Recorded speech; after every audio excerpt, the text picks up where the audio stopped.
జూబ్లీహిల్స్ నియోజకవర్గంలో ఉప ఎన్నికల ప్రచారం హోరాహోరీగా సాగుతుంది. ప్రధాన పార్టీల అభ్యర్థులు ఓటర్లను ఆకట్టుకునేందుకు విస్తృత ప్రచారాన్ని నిర్వహిస్తున్నాయి. ఇందులో భాగంగా నేడు సీఎం రేవంత్ రెడ్డి కాంగ్రెస్ అభ్యర్థి తరపున రోడ్ షో, కార్నర్ మీటింగ్లలో పాల్గొననున్నారు. బీఆర్ఎస్ వర్కింగ్ ప్రెసిడెంట్ కేటీఆర్ కూడా తమ అభ్యర్థి విజయం కోసం రహమత్ నగర్లో రోడ్ షో నిర్వహించనున్నారు. దీంతో జూబ్లీహిల్స్ నియోజకవర్గంలో రాజకీయ వాతావరణం మరింత వేడెక్కింది.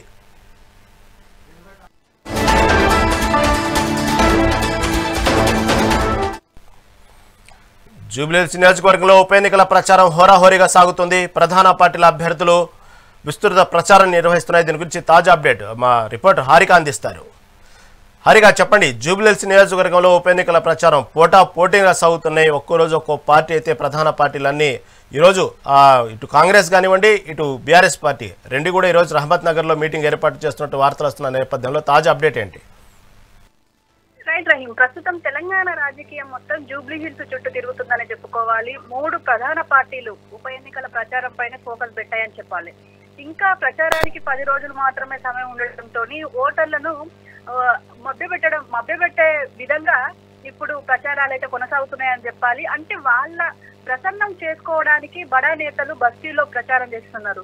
దీంతో ఇప్పటికే వింటర్ లో పొలిటికల్ హీట్ అని ఇప్పటికే ఎన్నో వార్తలు మనం చూస్తూనే ఉన్నాము. ఇప్పటి వరకు మంత్రులు, కాంగ్రెస్ ప్రజాప్రతినిధులు మాత్రమే కాంగ్రెస్ ప్రత్యర్థి ఎవరైతే అభ్యర్థి ఉన్నారో నవీన్ యాదవ్ తరఫున ప్రచారం చేస్తూనే ఉన్నారు. అయితే రంగంలోకి ముఖ్యమంత్రి రేవంత్ రెడ్డి కూడా దిగడం, అలాగే కార్నర్ మీటింగ్స్ తో ప్రజల మధ్యకు వచ్చి మరి ప్రత్యర్థులపై విరుచుకుపడుతూనే 2 ఏళ్లలో కాంగ్రెస్ ప్రభుత్వం అమలు చేసిన పథకాలు కావచ్చు, ఇతర సంక్షేమ కార్యక్రమాలను కావచ్చు వారి ముందు ఇవన్నీ చెప్పుకోవాలి. అయితే ఒక పక్క మాత్రం ఇటు ఇప్పటికే అంటే ఒక స్కెడ్యూల్ అయితే సీఎం రేవంత్ రెడ్డిది ఫిక్స్ అవ్వడం, అంటే 31st నుంచి వెళ్ళి ఇప్పుడు 6th వరకు ఆయన స్కెడ్యూల్లో ముఖ్యంగా జూబ్లీహిల్స్ నియోజకవర్గంకి సంబంధించిన ఈ ప్రచారం గురించి ఉన్నాయి. అలాగే బైక్ ర్యాలీలు చేయడం ఇవన్నీ ఉన్నాయి అని చెప్పేసి మనకున్న సమాచారం. అయితే స్థానికంగా ఉండే సమస్యలు ప్రస్తావిస్తూ వాటి పరిష్కారానికి మార్గాలు చూపిస్తామంటున్నారు నవీన్ యాదవ్, అలాగే అజారుద్దీన్.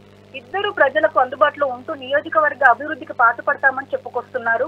అయితే స్థానికంగా ఉండే ముస్లిం ఓటర్లను కూడా ఆకట్టుకునేందుకు బీఆర్ఎస్, బీజేపీ కలిసే పనిచేస్తున్నాయని, వారిని నమ్ముకుంటే ఖచ్చితంగా ఇబ్బంది పడతారని ఇలాంటివి చెప్తూ ఉన్నారు. అయితే మాటలకు బోల్త పడద్దని ఇటు ఒక పక్క మాట్లాడుతూనే ఉన్నారు. ముఖ్యమంత్రి రేవంత్ రెడ్డికి కూడా కాంగ్రెస్ నేతలకు కౌంటర్ గా బీఆర్ఎస్ వర్కింగ్ ప్రెసిడెంట్ కేటీఆర్ కూడా రంగంలోకి దిగడం విశేషం అని చెప్పుకోవాలి. అయితే కాంగ్రెస్ కు ఈ ఎన్నికల్లో డిపాజిట్ దక్కకుండా ఓడిస్తేనే వారు ఇచ్చిన 6 హామీలకు ఖచ్చితంగా అమలు చేస్తారని ప్రచారం చేస్తున్నారు. ఆయన కూడా షేక్పేటలోని తొలి రోడ్ షో కూడా నిర్వహించారు. నిన్న బాకీ కార్డులు కూడా చూపించి ప్రచారానికి వచ్చిన కాంగ్రెస్ నాయకులకు వాటి గురించి నిలదీయమని చెప్పేసి అడుగుతున్నారు. అయితే నిన్న కూడా మనం చూసాము, కొంతమంది మంత్రుల్ని, కొంతమంది ప్రజలు కూడా ఈ బాకీ కార్డులు చూపించి మాట్లాడడం, లేకపోతే పింఛన్ల గురించి మాట్లాడడం, కొన్ని వీడియోలు వైరల్ అవుతూనే ఉన్నాయి సోషల్ మీడియాలో. అయితే దీనికి సంబంధించి ఓడిపోతున్నామని తెలిసినందువల్ల ఓటర్లను మభ్యపెట్టేందుకు అజారుద్దీన్ కు మంత్రి పదవి ఇచ్చారని కూడా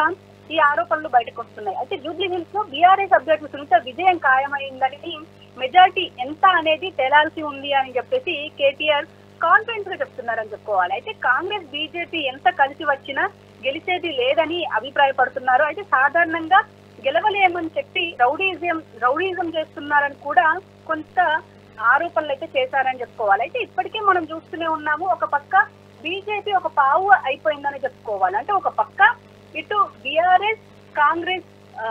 బీఆర్ఎస్ బీజేపీ ఒకటి అని చెప్పి కాంగ్రెస్ ఆరోపిస్తుంది, ఇటు కాంగ్రెస్ బీజేపీ ఒకటి అని చెప్పి బీఆర్ఎస్ ఆరోపిస్తుంది. కానీ అసలు ఎవరి కోసం పనిచేస్తున్నారు అనేది ఇంతవరకు తేలని పరిస్థితి. ఎందుకంటే ఇప్పటికే మనం చూస్తూనే ఉన్నాం, ఇటు నవీన్ యాదవ్ ని నిలబెట్టడం కాంగ్రెస్ తరఫున, ఇటు బీఆర్ఎస్ తరఫున మాగంటి సునీతను నిలబెట్టడం, ఇవి ఓకే.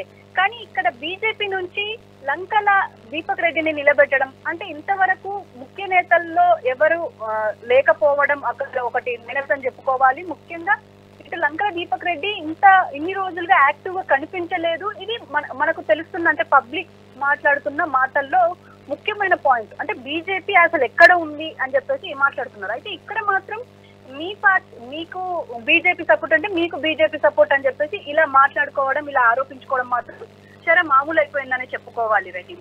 అయితే మరి చూడాలి, మరి ఈ 11th కి ఓటింగ్ అవుతుంది. 14th రోజు దీనికి సంబంధించిన పూర్తిగా డీటెయిల్స్ వస్తాయి. అంటే ఎవరు ఈ